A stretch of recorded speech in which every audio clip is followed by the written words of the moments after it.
Hello friends, welcome success Netra. और जो आज है हमारा इकोनॉमिक्स का रहने वाला है लेक्चर नंबर 54। इसमें हम बात करेंगे इंश्योरेंस सेक्टर ऑफ इंडिया के बारे में, यानी कि इंडिया के अंदर जो इंश्योरेंस सेक्टर है उसके बारे में हम बात करेंगे। और जो आज का लेक्चर है उसमें हम क्या क्या देखने वाले हैं, आज हम देखेंगे सबसे पहले इंट्रोडक्शन, एक प्रीव्यू लेंगे हम कि इंश्योरेंस सेक्टर क्या होता है और इसकी शुरुआत कैसे हुई। देन हम देखेंगे बैकग्राउंड के बारे में। देन हम देखेंगे कि इंडिया की जो इकोनॉमी है या फिर जनरल पब्लिक है उसके लिए जो इंश्योरेंस सेक्टर है वो इम्पोर्टेंस क्यों है, उसकी क्या इंपॉर्टेंस है,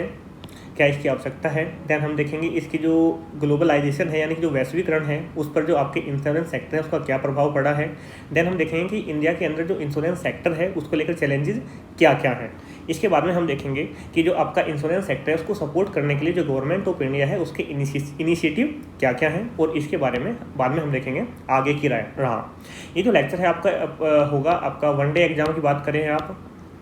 जैसे आपका सीजीएल वगैरह होता है, या फिर आप यूपीएससी के प्री की बात करें वहाँ पे भी डायरेक्ट क्वेश्चन यहाँ से आ जाते हैं, क्योंकि इसके अंदर बहुत सारे स्टैटिक्स डाटा भी आपको देखने को मिलेगा। और इसी के साथ साथ में आप बात करते हैं मेंस आंसर राइटिंग की, और फिर आप बात करते हैं पर्सनैलिटी टेस्ट की, तो वहाँ पे भी आपसे इससे रिलेटेड क्वेश्चन पूछे जा सकते हैं। देन आपका ये लेक्चर इंपॉर्टेंट हो जाता है।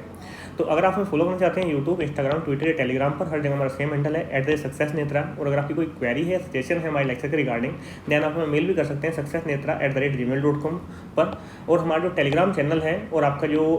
यूट्यूब का कम्युनिटी टैब है उसके अंदर में आपको डेली अप्रोक्स 5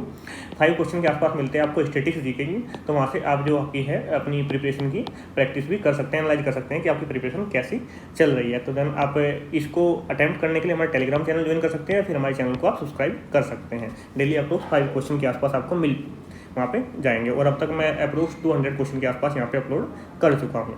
तो शुरुआत करते हैं हमारे आज के लेक्चर की। अगर हम बात करते हैं इंश्योरेंस सेक्टर ऑफ इंडिया के बारे में, तो जो आपका इंश्योरेंस होता है, इंश्योरेंस यानी कि बीमा, अगर हम इंश्योरेंस की बात करते हैं तो इंश्योरेंस क्या होता है, इसके अंदर में दो इंसान होते हैं। एक तो ये मतलब जो इंश्योरेंस ले रहा है, और एक ये है आपकी कंपनी जो इसका इंश्योरेंस कर रही है। तो इन दोनों के बीच में एक लीगल एग्रीमेंट हो जाता है, और लीगल एग्रीमेंट के अंदर में क्या होगा कि जो ये बंदा है यानी कि जिसने ये ए है और ये आपका सी है कंपनी, तो जो ए पर्सन है वो कंपनी को पर मंथ या पर एनुअल या फिर हाफ ईयरली या फिर क्वार्टरली कुछ ना कुछ एक पेमेंट वो उसको करेगा एज ए प्रीमियम, ठीक है। और जो प्रीमियम है वो पेमेंट करेगा उसको, तो उस पेमेंट के बाद में अगर इस इंसान को जिस भी चीज़ के लिए इसने इंश्योरेंस लिया है तो उस केस में कोई भी इसको लॉस होता है तो उसको जो कंपनसेट करने की पूरी रिस्पॉन्सिबिलिटी होगी वो इस कंपनी की होती है। तो इस केस में आपको मतलब ये एक लीगल बाइंडिंग आपका एग्रीमेंट है। मतलब ये नहीं है कि बाद में ये कंपनी बोलेगी कि भाई मैं ऐसा नहीं करूँगी, ऐसा नहीं हुआ है। लीगल बाइंडिंग एग्रीमेंट है, ये एक फिक्स टर्म के लिए इसको पेमेंट करता रहेगा, और अगर उस बीच मतलब जो भी टेन्योर है उसका पॉलिसी का उस बीच में कोई भी दिक्कत आती है तो देन जो उसकी लॉस की कंप्लीटली रिस्पॉन्सिबिलिटी होगी, उसको जो कंपनसेट करेगा वो आपका जो इंश्योरर है वो करेगा। आपके बहुत सारे इंश्योरेंस होते हैं, जैसे आपका टर्म लाइफ प्लान होता है। टर्म लाइफ के अंदर में भी आपके दो वैरायटी होती है। एक ये है कि आपको इन केस सिर्फ डेथ पैसा मिलेगा, एक है कि आपका अगर डेथ हो जाएगी उस केस में पैसा मिलेगा, और अगर आपकी डेथ नहीं होती है उस केस में भी आपको पैसा मिलेगा। देन आपका हेल्थ इंश्योरेंस सेक्टर हो जाता है, मतलब एक फिक्स टर्म के लिए आप इतना पैसा दे दीजिएगा, तो उसके अंदर में अगर आपको कोई बीमारी होती है तो उसकी मतलब इतने रुपए की गारंटी आपका इंश्योरेंस लेगा। आपको कोई व्हीकल हो गया उसका इंश्योरेंस वगैरह हो गया, उसके अंदर में कोई डैमेज वगैरह आ जाता है तो उसके ये गारंटी, मतलब बहुत सारे आपके ये इंश्योरेंस होते हैं, उसके बारे में आप सभी को पता ही होगा। तो जो इसका इंश्योरेंस सेक्टर की अगर हम बात करें, इसका जो मेन ऑब्जेक्टिव क्या है, इसका मेन ऑब्जेक्टिव है कि हमारे जो कस्टमर्स हैं, जो हमारी जनरल पब्लिक है, उससे जो रिस्क को कम करना और उनको एक फाइनेंशियल प्रोटेक्शन प्रोवाइड करना। मतलब मान के चलिए कि ये कोई इंसान है, इसने आज 10 लाख या 15 लाख रुपये की कोई भी गाड़ी ले ली है, और इसने इसके लिए प्रीमियम जो है मतलब 50,000 का इसका इंश्योरेंस इसने करा लिया है। तो अगर इंश्योरेंस नहीं होगा और आज ये गाड़ी लेके आए विद इन 1 मंथ या 2 मंथ इस गाड़ी के साथ में कुछ कैजुअलिटी हो जाती है, तो इसका ही पूरा पैसा एक तरह से बर्बाद हो जाएगा। इस केस में अगर इसने 50,000 35,000 जो भी उसकी वैल्यू होगी उस हिसाब से अगर इंश्योरेंस ले लिया है तो इसकी जो फाइनेंशियल प्रोटेक्शन है इसको गाड़ी के लिए वो इसको मिल जाएगी। तो इसका जो रिस्क फैक्टर है वो यहाँ पे थोड़ा सा कम हो जाता है। और कुछ केस में इनके जो फाइनेंशियल प्रोटेक्शन प्लान से मतलब ये होता है कि आप जैसे LIC वगैरह है, तो LIC वगैरह के अंदर में क्या है कि आपको एक फिक्स प्रीमियम आप इनको देते रहो। उस केस में क्या होगा कि अगर आपको कुछ कैजुअलिटी हो गई तो आपको एक फिक्स अमाउंट मिल जाएगा, और बाकी अगर कुछ कैजुअलिटी नहीं होता, जो अमाउंट आपने दिया है उसके ऊपर कुछ फिक्स रेट ऑफ इंटरेस्ट आपको प्रोवाइड कर दिया जाएगा। तो यहाँ पे एक फाइनेंशियल प्रोटेक्शन के रूप में भी ये एक तरह से काम करते हैं। और ये दोनों ये नहीं है कि किसी इंसान के लिए, कोई इंसान है उसके लिए भी ये होता है, और अगर कोई भी बिजनेस है उसके अंदर भी ये अलाउ होता है। अगर कोई बिजनेस है वो अपने कोई फर्म है वो अपने किसी बिजनेस को लेकर इंश्योरेंस कराना चाहता है, देन वो उसको करा सकता है। ये जैसे मैंने आपको बताया कि लाइफ कवर प्रोवाइड कराता है, हेल्थ हो गया, मोटर हो गया, प्रॉपर्टी इंश्योरेंस ये आपका प्रोवाइड करते हैं। और अगर हम इंडिया के अंदर में बात करते हैं जो इंश्योरेंस है और जो आपका इंश्योरेंस जो ले रहा है और जो इंश्योरेंस दे रहा है, उनको जो रेगुलेट करेगा उसके अंदर में जो हमारी इंडिया के अंदर में अथॉरिटी है वो है आपका IRDAI, यानी कि insurance regulatory and development authority of India. ये इनको रेगुलेट करती है, और जो ये आई थी आपकी 1999 का एक्ट था, और 2000 के अंदर में इसको इनेक्ट किया गया था IRDAI को। और जो आपका इंश्योरेंस सेक्टर है, यहाँ पर इनिशियल की बात करते हैं तो इनिशियल में सिर्फ इसमें पब्लिक सेक्टर यानी कि जो गवर्नमेंट है, गवर्नमेंट सिर्फ इंश्योरेंस कर सकती है। लेकिन जैसे हमारे कंट्री के अंदर में इकोनॉमिक रिफॉर्म हुआ, यानी कि 1991 के बाद की हम बात करते हैं, तो उसके बाद में हमें प्राइवेट सेक्टर को भी इसमें इन्वॉल्व कर लिया गया है। तो ये कुछ एक ब्रीफ इंट्रोडक्शन था, आई थिंक आपको क्लियर हो गया होगा इंश्योरेंस के बारे में। सेम यहाँ पे आपके लिए हिंदी में टाइप हो गया है। अब हम बात करते हैं इंश्योरेंस सेक्टर है उसका बैकग्राउंड क्या है इंडिया के अंदर में। उसके अगर हम बात करें तो सबसे पहली जो फर्स्ट इंश्योरेंस कंपनी आई थी इंडिया के अंदर में वो कोलकाता के अंदर में आई थी, और वो जो कंपनी थी वो आई थी 1818 यानी कि 1818 के अंदर में आई थी, और इसका जो नाम था वो था ओरिएंटल लाइफ इंश्योरेंस कंपनी। और ये इसको क्रिएट किया था अनीता भावेश्वर ने, और जो मेनली जो इसका ये बनाई गई थी जो हमारी कंट्री के अंदर में जो यूरोपियन थे उनको इंश्योरेंस कवर प्रोवाइड कराने के लिए। तो 1818 के अंदर में अगर आपसे कोई पूछ ले कि फर्स्ट इंश्योरेंस कंपनी कौन सी थी, देन वो कलकत्ता के अंदर में आई थी, वो कंपनी थी आपकी ओरिएंटल लाइफ इंश्योरेंस। अगर ज़्यादा डीप के अंदर में पूछेगा तो किसने क्रिएट की थी, देन इसके अंदर में आप एक जो नाम है अनीता भावस्कर, ये आप इसमें कोट कर सकते हैं। देन हम बात करते हैं 1870 यानी कि 1870 के अंदर में जो पहली इंडियन और लाइफ जो इंडियन थे इंडिया के द्वारा में जो ओन की जा रही थी वो लाइफ इंश्योरेंस कंपनी आई थी, और उस कंपनी का नाम था Bombay mutual life assurance society, और इसको स्टेब्लिश किया गया था मुंबई के अंदर में, जो उस समय में बॉम्बे हुआ करता था। अगर हम बात करते हैं 1912 के अंदर में, 1912 के अंदर में जो हमारी इंडिया के अंदर में जो इंश्योरेंस कंपनीज थी जो वर्क कर रही थी उनको रेगुलेट करने के लिए, उनको सुपरवाइज करने के लिए इंडियन लाइफ एश्योरेंस एक्ट पास किया गया। देन आपका 1938 के अंदर में इंडियन इंश्योरेंस एक्ट पास किया गया, और इसी के साथ साथ में जो आपका जो LIC है उसको इस्टेब्लिश किया गया, जो बाद में 1956 में जो गवर्नमेंट ऑफ इंडिया है उसने उसको नेशनलाइज कर दिया आपका LIC को। इसके साथ में 1956 के अंदर में general business nationalisation act enact किया गया, और इसी के साथ साथ में आपको जो जनरल इंश्योरेंस कॉर्पोरेशन है वो क्रिएट किया गया। क्या था मतलब 1956 से पहले की अगर बात करें, मतलब जब तक हमारे पास में जनरल इंश्योरेंस कंपनी यानी कि जो आपका GIC नहीं था, उससे पहले में सिर्फ जो हम है कि लाइफ इंश्योरेंस जो है वो कवर करते थे, लाइफ को सिर्फ कवर प्रोवाइड करते थे। लेकिन इसके बाद में क्या हो गया कि जो जनरल इंश्योरेंस है वो भी कवर होने लगा। इसके साथ साथ में अगर हम बात करते हैं जो आपके LPG रिफॉर्म आए थे उसके बाद की बात करते हैं, यानी कि हम जो एरा था 1991 से लेकर 2000 का, इसके बीच के एरा की अगर हम बात करते हैं, इसके बीच के समय काल की अगर हम बात करते हैं, देन जो आपका जो इंश्योरेंस सेक्टर था वो पहले सिर्फ पब्लिक सेक्टर जो उसके अंदर गवर्नमेंट सेक्टर इन्वॉल्व था, लेकिन इसके बाद में आपका जो प्राइवेट सेक्टर है उसके अंदर में उसको भी इसमें अलाउ कर दिया गया, और IRDAI का गठन किया गया। देन ये था आपका 1999 के अंदर में। इसके साथ में 2013-14 के यहाँ पे आपको कहीं भी मिलेगा 2013-14, कहीं भी 15, मतलब 2013 से 14 के आसपास की जब बात करें तो इसमें क्या था कि आपकी जो FDI लिमिट थी इंश्योरेंस सेक्टर के अंदर में बढ़ा के 26 से 49% कर दी गई, और इसी के साथ में जो 2020-21 का बजट आया उसमें इस जो लिमिट था इसको बढ़ा के 74% इसको कर दिया गया है। जो आपकी जो मतलब अब इंश्योरेंस सेक्टर के अंदर में जो आपकी FDI है वो आपका 74% तक 2020-21 से वो आपकी अलाउ है। और जो भी ये डाटा है उसका जो सोर्स है वो आपका स्टडी IQIS उसकी साइट से मैंने जो डाटा है वो लिया है, मतलब ऑथेंटिक डाटा यहाँ पे आपको मिल जाता है। देन यहाँ पे सेम आपका हिंदी में टाइप हो गया है। अगर हम बात करते हैं जो आपका इंश्योरेंस सेक्टर है उसकी इंपॉर्टेंस क्या है इंडिया के अंदर में, सबसे पहले क्या है कि अगर कोई भी कंपनी है, कोई भी इंडिविजुअल है, उसको कोई भी फाइनेंशियल लॉसेज है तो उससे प्रोटेक्शन प्रोवाइड कराता है ये इंश्योरेंस सेक्टर। देन हम बात करते हैं ये हमारी कंट्री के अंदर में एक बहुत बड़ा जो इसकी रेवेन्यू है उसका एक ह्यूज अमाउंट ये जनरेट करता है, और इसी के साथ साथ में हमारी कंट्री के अंदर में जो एम्प्लॉयमेंट अपॉर्चुनिटी है उनको भी ये प्रोवाइड कराता है, यानी कि हमारी कंट्री के अंदर में जो बढ़ती जॉब की रिक्वायरमेंट है उसको भी कहीं ना कहीं ये एक तरह से फिक्स करने की कोशिश करता है। अगर हम बात करते हैं इंश्योरेंस सेक्टर की तो हमारी कंट्री की जो GDP है, अगर हम बात करते हैं इंश्योरेंस सेक्टर आपका जो बैंकिंग सेक्टर है, इन दोनों को मिलाकर ये लगभग हमारी GDP का 7% के आसपास में कंट्रीब्यूट करते हैं। इसी के साथ साथ में ये हमारी कंट्री के लिए जो इंफ्रास्ट्रक्चर प्रोजेक्ट होते हैं या फिर डेवलपमेंट प्रोजेक्ट होते हैं, उनके लिए जो लॉन्ग टर्म प्रोजेक्ट होते हैं, उनके लिए आपको जो कैपिटल है उसकी रिक्वायरमेंट होती है, देन ये कैपिटल वहाँ पे प्रोवाइड करते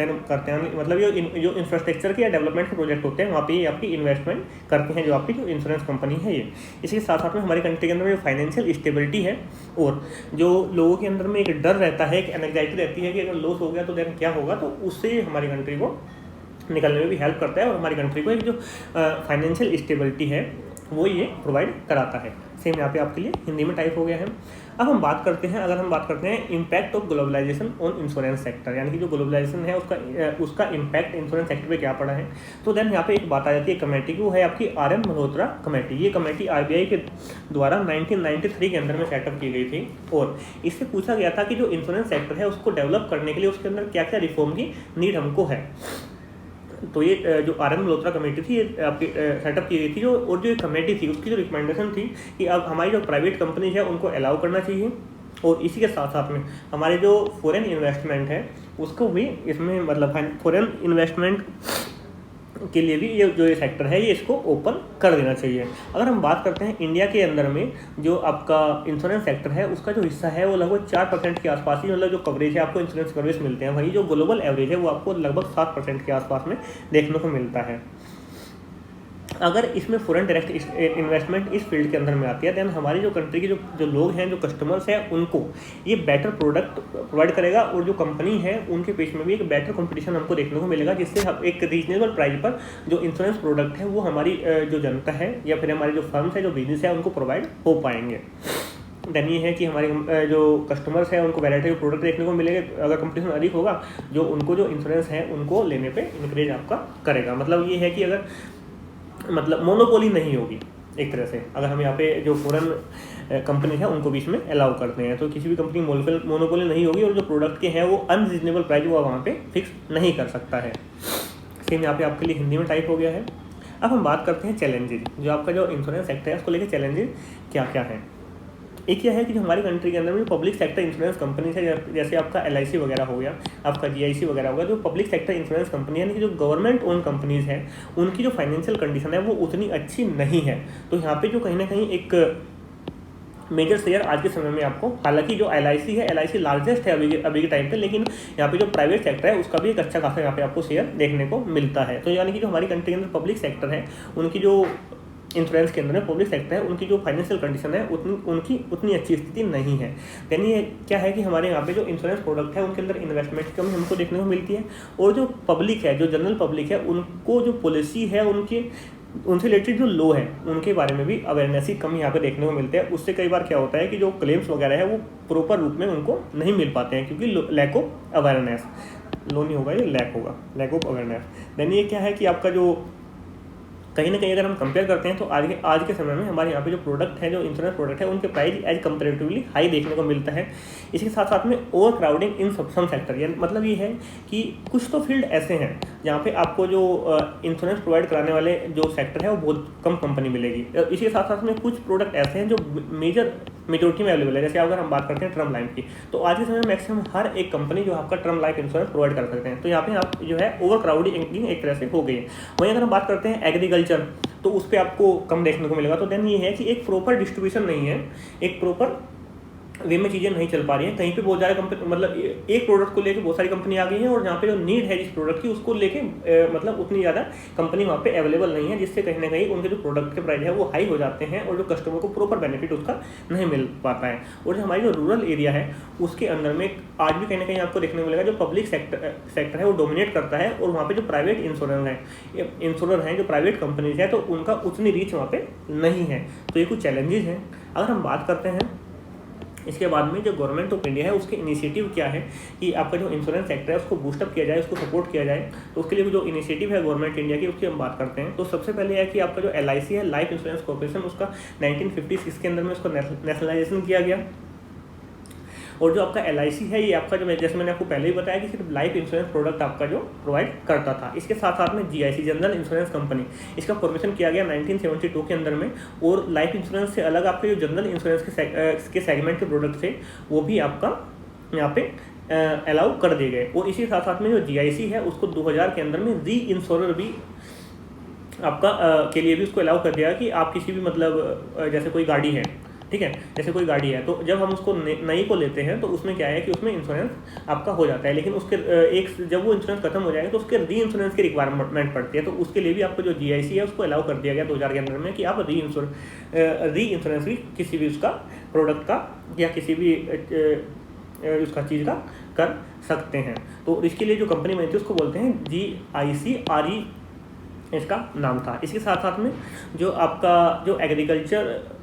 एग्रीकल्चर के फील्ड में जो फार्मर्स लगे हुए हैं तो उनको सपोर्ट करने के लिए जो आपका agriculture insurance company of India यानी कि AICIL का सेटअप किया गया, उसको बनाया गया। इसके साथ साथ में इनको रेगुलेट करने के लिए इंश्योरेंस सेक्टर को IRDA, insurance regulatory and development authority के लिए एक्ट पास करके 1999 के अंदर में इसको 2000 के अंदर में इसको बनाया गया। इसके साथ साथ में जो हमारे जो बैंकिंग सेक्टर है यानी कि बैंकिंग सेक्टर के अंदर में जो जनरल पब्लिक है उसका कॉन्फिडेंस बढ़ सके तो उसके लिए 1978 के अंदर में deposit insurance and credit guarantee corporation का गठन किया गया। इसमें क्या होता है कि अगर बैंक के अंदर में आपका पैसा है, आपने कुछ डिपॉजिट किया हुआ है और किसी कारण से बैंक डूब जाता है, बैंक दिवालिया घोषित हो जाता है, तो उस केस में आपका जो डिपॉजिट है उसका कुछ परसेंट हिस्सा आपका यहाँ पे इंश्योर किया जाएगा। अभी के समय में जो ये लिमिट है पहले 1 लाख थी, बढ़ा के इसको 5 लाख कर दिया गया है। यानी कि अगर उसमें आपके अकाउंट में 5 लाख प्लस में पैसा है तो 5 लाख तो आपको इंश्योरेंस वहाँ पे इंश्योर अमाउंट है, यानी 5 लाख तो उसमें आपको मिल ही जाएगा। इसी के साथ साथ में जो हमारी आप देखते हैं कि जो ओवरसीज डेवलपमेंट प्रोजेक्ट चलते हैं, मतलब अगर इंडिया का कोई डेवलपमेंट प्रोजेक्ट है वो आपका ईरान के अंदर में चल रहा है या आपका USA के अंदर में चल रहा है या रशिया के अंदर में चल रहे हैं, तो यहाँ पे क्या होता है, यहाँ पे जो आपका जो प्रोजेक्ट है वो कितना कामयाब होगा वो बहुत सारी चीज़ों पे मैटर करता है। एक तो वहाँ की जो पॉलिटिकल स्टेबिलिटी है उस कंट्री की वो कैसी है, इसी के साथ साथ में वहाँ पे जो इकोनॉमिक सैंक्शंस वगैरह है वो तो नहीं लग जाते हैं किसी कारण से, तो ये 2 चीज़ें मैटर करती हैं। तो जब आपके जो ओवरसीज प्रोडक्ट होते हैं उनके अंदर में रिस्क फैक्टर ज़्यादा इन्वॉल्व रहता है, तो इस रिस्क फैक्टर को काउंटर करने के लिए देन गवर्नमेंट ऑफ इंडिया के द्वारा credit guaranteed corporation of India यानी कि ECGC, export credit guarantee corporation of India limited का गठन किया गया, जो आपका जो ओवरसीज डेवलपमेंट प्रोजेक्ट है उनको इंश्योरेंस प्रोवाइड कराती है। इसी के साथ साथ में आपका जो इकोनॉमिकली और आपका जो सोशली बैकवर्ड सेक्शन है हमारी सोसाइटी के लिए, उसके लिए आपका हो गया प्रधानमंत्री जीवन ज्योति बीमा योजना, देन आपका प्रधानमंत्री सुरक्षा बीमा योजना, देन आपका जो प्रधानमंत्री जनधन योजना, ये कुछ आपकी जो है स्कीम गवर्नमेंट ऑफ इंडिया के द्वारा में लॉन्च की गई है। इसके साथ साथ में किसान के लिए प्रधानमंत्री फसल बीमा योजना हो गया, जो ओल्ड एज है उनके लिए वरिष्ठ पेंशन बीमा योजना या फिर प्रधानमंत्री व्यय वंदना योजना आपका हो गया। देन आपका जो हेल्थ इंश्योरेंस की अगर हम बात करते हैं, आयुष्मान भारत आपका हो गया, आम आदमी बीमा योजना आपका हो गया, ESIC आपका हो गया, एम्प्लॉय स्टेट इंश्योरेंस कंपनी, ये आपका 1948 के अंदर में के एक्ट के अंदर में बनाया गया था। देन आपका राष्ट्रीय स्वास्थ्य बीमा योजना आपका हो गया। देन आपका जो अगर कोई भी डिस्प्यूट है आपके क्लेम से रिलेटेड या जो पॉलिसी है उसके प्रीमियम आपने जो दिया है उससे रिलेटेड, या कोई पॉलिसी के जो टर्म एंड कंडीशंस हैं, जो पॉलिसी के डॉक्यूमेंट आए हैं उनके अंदर में मिस रिप्रेजेंट किया गया है, वो मतलब पूरा क्लियर नहीं है, वो मतलब ना ब्लैक एंड ना वाइट है, वो ग्रे है, तो उस केस में जो ग्रीवेंसेज है उनको टैकल करने के लिए देन आपका जो ओम्बुड्समैन रूल्स एक्ट यानी कि जो लोकपाल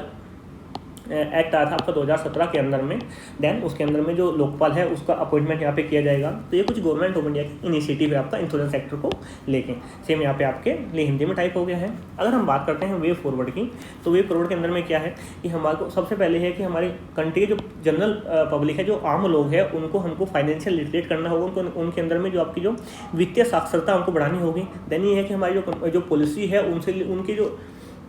रिलेटेड जो उनके राइट्स हैं, क्लेम कैसे सेटल होगा, या जो कंपनी का राइट है वो कहाँ पे जा सकते हैं, तो उन सब के बारे में भी हमको जो अवेयरनेस है वो फैलाने की रिक्वायरमेंट है। देन ये क्या है कि हमारे यहाँ पे जो आज भी जैसे मैंने आपको बताया कि जो ग्लोबल एवरेज है वो 7% के आसपास है, और इंडिया के अंदर में जो आपको जो इंश्योरेंस कवर है वो आपको 4% के आसपास देखने को मिलता है। देन हमको इसको इंक्रीज करने पर फोकस करने की रिक्वायरमेंट है। देन ये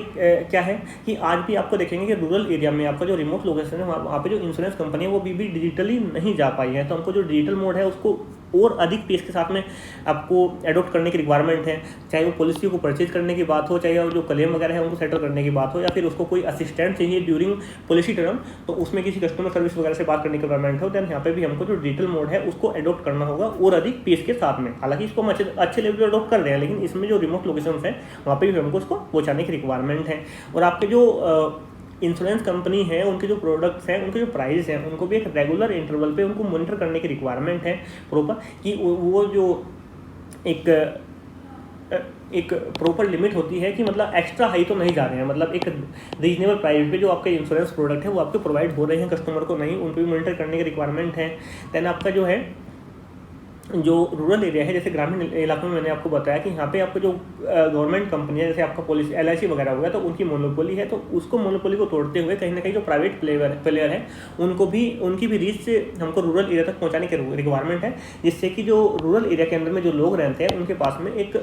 बेटर चॉइस हो, वो अपनी चॉइस के हिसाब से, मतलब ये ना हो कि जो LIC है या फिर कोई भी एक कंपनी है उसी के जो प्रोडक्ट है सिर्फ उनको उसी के बारे में जानकारी है, उनके पास में अगर ज़्यादा ऑप्शंस होंगे देन वो एक बेटर पॉलिसी और अपनी नीड के हिसाब से वो चूज कर पाएंगे। देन हमारे जो रूरल एरिया है उनके अंदर में प्राइवेट प्लेयर को पहुँचाने के लिए जो भी कदम है वो उठाए जाने चाहिए। तो ये कुछ वे फॉरवर्ड के अंदर में आप इनको लिख सकते हैं। तो आज के लिए इतना ही। Thanks for watching and if you like the video keep supporting. और अगर आपका जो फीडबैक है लेक्चर के रिगार्डिंग कैसा आपका लोगों लगा तो उसको आप कमेंट बॉक्स में जरूर दीजिएगा। और इस लेक्चर की PDF के लिए और आपको जो डेली स्टैटिस्टिक्स जीके की जो क्विज है उसके लिए आप हमारा टेलीग्राम चैनल और जो आपका सक्सेस नेत्रा का यूट्यूब चैनल है उसको सब्सक्राइब कीजिए। और इसी साथ साथ में इस लेक्चर की PDF का लिंक भी आपको ड्राइव